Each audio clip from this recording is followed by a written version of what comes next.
Cet hiver, Patrick va mieux respirer chez lui, en plus d'être mieux chauffé.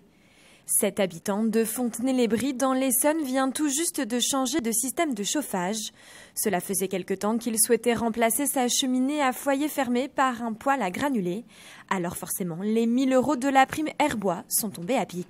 Ça a un coût, effectivement, oui. C'est vrai que la prime de 1 000 € qu'on a eue nous a aidé à l'achat du poêle. Quand les gens vont savoir qu'il y a une prime qui existe pour rénover son mode de chauffage, je pense qu'il y a beaucoup de gens qui feront la même chose que nous.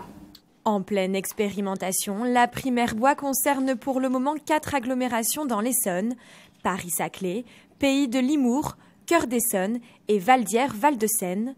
Pour en bénéficier, il faut remplir plusieurs critères: être propriétaire de son logement, se chauffer principalement au bois, avec un poêle à bois ou une cheminée à foyer fermé datant d'avant 2002. En contrepartie, le bénéficiaire doit opter pour une installation aux critères environnementaux reconnus. Cette prime Airbois avait été votée en décembre dernier par le conseil départemental. Le but, réduire les effets négatifs du chauffage au bois, l'un des plus forts polluants en Île-de-France.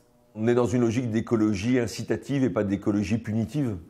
Je pense que nos concitoyens ont envie aussi de mieux protéger l'environnement, mais que cela suppose parfois des efforts et qu'il faut qu'on les accompagne dans ces changements. Donc la prime pour le changement du chauffage à bois donne ce coup de pouce permettant tout simplement à certains de nos concitoyens qui n'en auraient pas eu l'idée de profiter de cette prime pour changer leur chauffage à bois. Si l'expérience de la prime Airbois se révèle positive en Essonne, l'État et la région envisagent de l'étendre à d'autres agglomérations en Île-de-France.